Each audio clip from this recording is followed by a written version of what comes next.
So I broke my toe a few weeks ago and just had surgery last Thursday. But I'm excited to be here with all of you. This is great.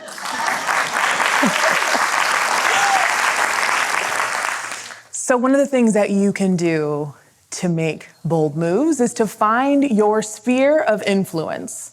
And I'm going to tell you a little bit about how I found mine. That's me. I know. I think I'm 3 years old in that photo. And I was really lucky to have parents who told me that I could do and be anything. And they knew that I needed a strong foundation as a little Black girl in a very white world. And they wanted me to have the tools, the knowledge, the foundation to just go out and do and be me. And I did. And it was really great. And so what I really love about my parents is that when I told them I wanted to be a veterinarian, they were like, yes, do it. I loved animals. I want to be a veterinarian. I didn't decide to be a veterinarian. And then I thought, maybe I'll be an astronaut. Thank you, Mae Jameson, so much for that. And I still want to be an astronaut. I will still go to space if they'll let me. But maybe I'll be an aerospace engineer. My father was an air traffic controller, and I spent my entire life around airplanes. But I didn't choose any of those things. Instead, I actually chose art and museums. I know. Where did I go? But this museum is actually incredibly important to me. This museum is the Art Institute in Chicago, and if you've not had an opportunity to go, I definitely think you should go. My father died when I was 13, and that changes the course of your life. I went into high school without a parent, and now just kind of trying to figure out, who am I? And at the time, I wasn't really trying to figure out who I was. I just wanted to just be. And it was actually going to this museum. We actually went to Chicago. My brother went to boot camp and graduated. We went and we got to go to this museum. And it was at this museum that I began to see myself again. And so I thank this museum and Jackson Pollock for really kind of starting to bring me back into myself. And I really thank this museum for what I will say is a very bold move at the age of 18, which was leaving home and traveling overseas to go to Richmond, the American International University in London, where I spent 4 years studying. And it really does look like that. It does. That's not fake, I promise. It does actually look like that. And it was here where I told my family, like, I'm gonna study international business. No, I didn't do any of that. I remember a macroeconomics professor who was like, or he was actually my advisor, and he was like, you should take my macroeconomics class. And I was like, I should change my major. And I did. I changed my major to art. I had taken an art class, and I was like, you know what? This is for me. And so I chose to study art, which was a bold move. It absolutely was. And it is one that I am so thankful for, because it was in studying art and in finding and channeling my creativity, something that I knew I always had, that I found myself again. I found who I was. I processed this trauma, this loss of a parent, and I became really who I am today, and I've continued to blossom, but I really started this kind of, this journey into where I am right now. But museums are really interesting spaces. So I started my museum journey at the Fleet Science Center in San Diego. And there I actually started in our makerspace. And makerspaces are often confused as arts and crafts rooms. But in this makerspace, we taught everything from how to solder to how to correctly use hammers to origami and playing with construction paper. And oftentimes I'd hear from adults that they weren't creative, that they didn't know how to creative. And believe me, I've met so many adults who don't know how to use a hot glue gun. It was amazing. But in this space, I created a safe space for adults to explore and play with other adults. Yes, it does burn. For children to explore and play with their parents in the same space. And for children to just be children, to be creative. And this is so important. And this is one of the areas of my sphere of influence. But it wasn't enough. My sphere continued to grow in this museum. Next, I moved into the exhibition space, developing exhibitions for the general public, taking topics in science, technology, engineering, and math, and fusing them with art and my artistic ability and talent and really creating spaces that turned what I would like to call boring science subjects sometimes into really exciting experiences. I'd have to tell you a story about topology, but that is for another day. And this is a mathematics study. It's a long rabbit hole. But this sphere of influence also wasn't enough. I was able to change the face of what these spaces look like, draw in new stories, but it wasn't enough.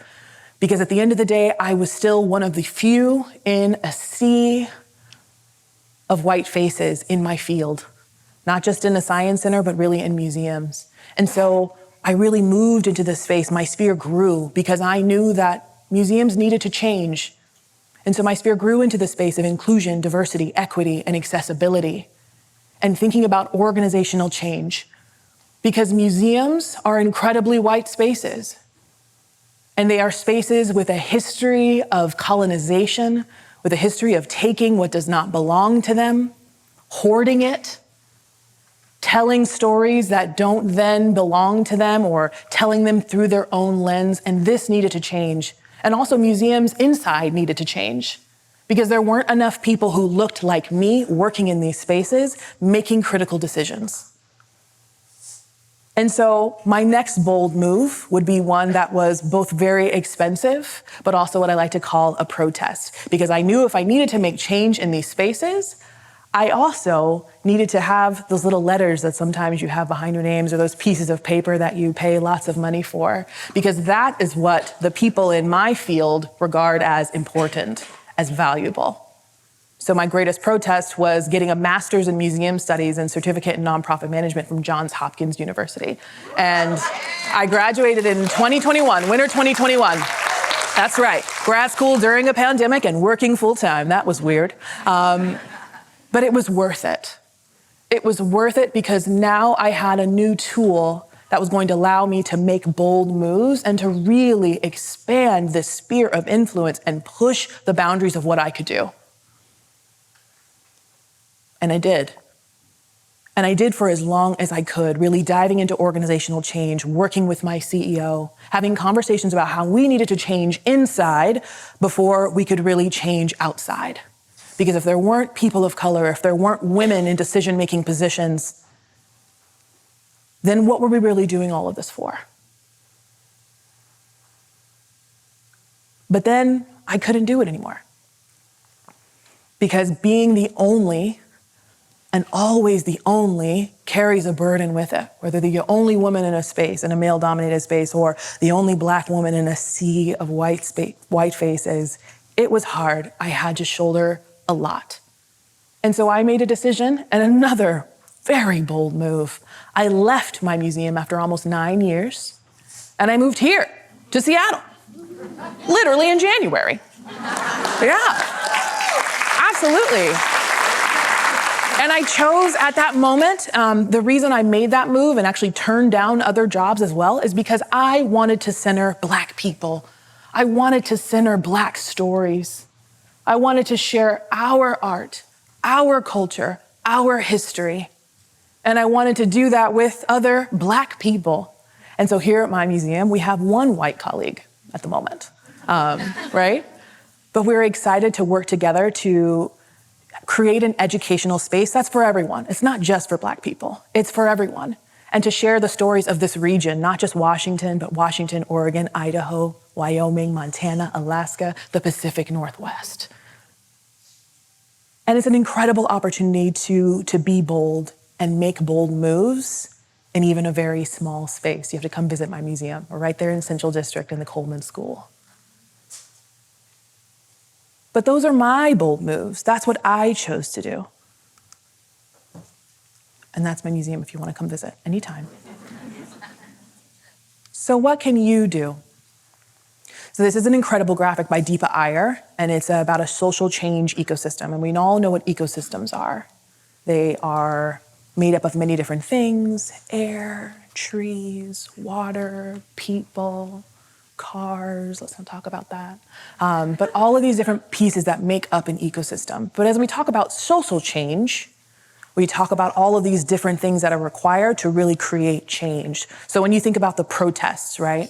There's the people who are in the front, But there are also the people who are in the back. There's someone who's got to go on a water run. There's someone who's got to get snacks. There's someone who's making sure that people get rest, that people get to where they need to go. So there are so many spaces that you can occupy inside of a social change ecosystem.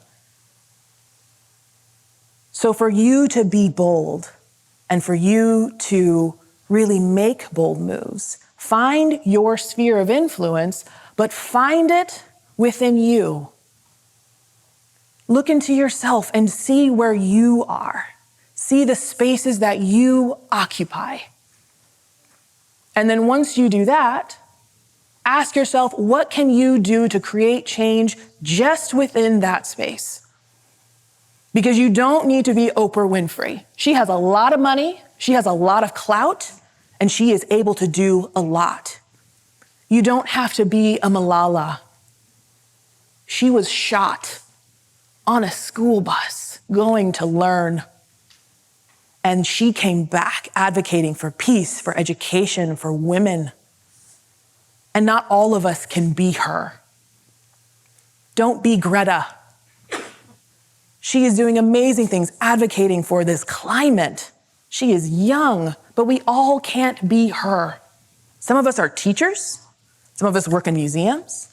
Some of us are students. Some of us are still just trying to figure it out. Some of us are still just making the days go by and wondering, should I even do anything? Is it worth it? So all you have to do is think inside that space and just be you. That's it.